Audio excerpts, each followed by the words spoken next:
Tamer Max. I bought it from Sally's. This brush is even better than the wet brush. So this one's so much better. It gets out all the knots, and you don't feel the products that I use. Even it's the Moroccanoil from Sally's. It's in a brown container, works. And it's a pump, and it's like a styling gel, but I don't got it. So the next thing, I've been using this one by itself, but sometimes I do like a whole little cocktail of stuff. This one's the Marc Give It To Me Straight. This works awesome. Like, you can put this in your hair by itself, and it doesn't make it frizzy, and your hair comes out super straight. Like, sometimes in videos when you see my hair down, it's just blow dried. It's not straightened. So this works really good. The brush that I use to actually blow dry my hair is this Goody Good Start, and this is a ceramic brush, so it's kind of like a straightener. So when I blow dry my hair, I just take it and I pull it down like that. So I guess it kind of be like straightening it with the brush, but I don't have to straighten my hair. And some of the other products that I used to mix with it was the Garnier Fructis Style Survivor Tough It Out Glue. But with this one, you gotta make sure to brush your hair good, because sometimes in the end you'll have like a piece of, because it is glue, but it keeps your hair like good. It's for resist humidity, wind, and heat. It's 24-hour hold, non-sticky. So this does work good. I have bought 2 tubes of it, or 3 tubes. And the last thing that I started using, because I got it in some sort of box, Ipsy, Birchbox, BoxyCharm, one or two. It's a Cool Way smoothing lotion, and this smooths hair with no frizz. Down here in the south, our hair frizzes because we have high humidity. Lots. But I wish I'd have the other one to show you, because I've been using this one on my own, this one by itself or whatever, because the other one I ran out. But I would always pair the other two. It was the Moroccanoil from Sally. It's in a big brown thing, and it pumps out. It's a styling gel.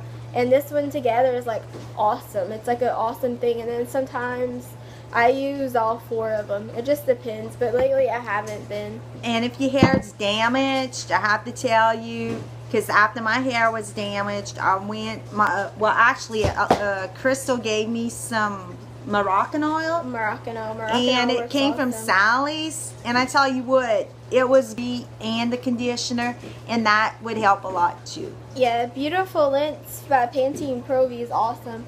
This is from Susan W. What is the thing you're most proud of in your life? Well, if I would have to say something, I would say my family. I have a wonderful husband. He's very kind and very considerate, and I have my elderly parents living with us, and he's welcomed them into our home, and he's very supportive of what I do, and very loving, and I'm so grateful for that. I'm grateful for my parents. I think my father would have taught me to never give up. My dad is battling heart disease, kidney disease, Parkinson's. Sometimes he can't even barely walk, but he's not going to stop. He takes his walker, and he tells me he's never going to give up. He's not going to give up till his last breath. So, you know, when you have that kind of influence in your life, you realize what's important. The morals and the values, and the life example that he's showing to me, that's what makes somebody a hero. It's not somebody that the news tells you, well, this person's so great, because no, you know, when you witness something in your life, people could be heroes that, you know, they're not in the limelight, they're not in the news.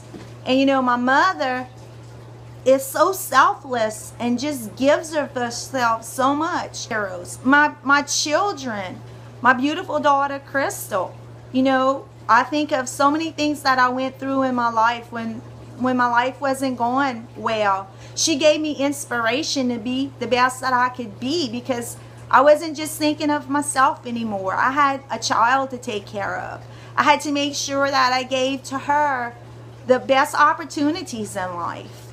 My youngest daughter, she has a lot of issues and everything with learning and just being able. But it's giving to your family so that you they can become, you can help them to become the best they could be.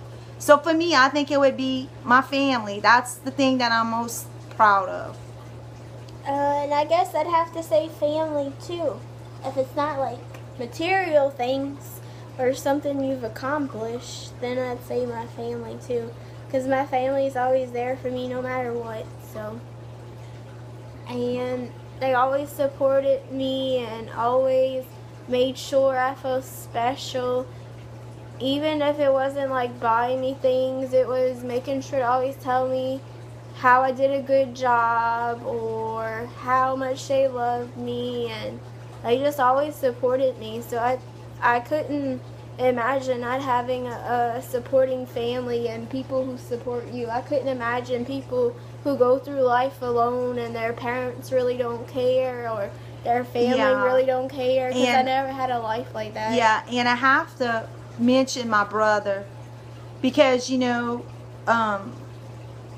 my brother's always been there for me. He's, you know, there was a time where I had to, been so good to us too. So yeah. Okay, and what is the thing you regret most in life? Well, I'm going to tell y'all a little story. When I was born, my grandfather next door to my parents. And one day, my dad and I were next door at his house. Well, I mean, I was just a baby. I was probably almost a year old when I was crying and crying. And while I was crying and crying, my grandpa had a massive heart attack and died. So I think if I would, you know, the biggest regret I ever had was, I know it wasn't my fault, I was a child. But if I would have, my biggest regret was that I never got to meet him. And I would have really liked to been able to meet him, and I think that would have been, that's my biggest regret. I would say marrying my ex-husband. That's a regret. That's a regret, but it made me the person I am today. But I think I'd be a different person, yeah, if I wouldn't have married him. Yeah, friends and did what I had to do, and because, you know, a lot of people in life get divorced, but I think divorce always screws you up a little bit in the long run. There's always something that it screws you up with, and now how would you, Hattie Bell, Hetty, H-E-D-D-Y. Hattie Bell. It says, I love you, your mom's accents. Where are you from, and have you lived there all your lives? We're from Louisiana, and yes, we've lived here all our life. And we love Louisiana, and we wouldn't want to live anywhere else. We sure, other places are great places to live, but we wouldn't want to live anywhere else. This is our home, and we love it. Yep. And is it a small town or a large town? Small. I live in a small town. We're country. We're a country all the way. Yep. And then it says, you look so young, as if you should still be in school. Please take that as a compliment, in which it is meant. But I know you work. What is it that you do? I do take it as a compliment. Sometimes I do wish I look my age, though. But Mom always tells me, when you get old, you're going to like that you look young. Do. So I am 27. I do work in a call center. I am a team leader. Mommy. Well, I'm a housewife, but she's a constructor, a plumber. I do all kinds of things. I help to take care. Yeah, I help to take care of my elderly father.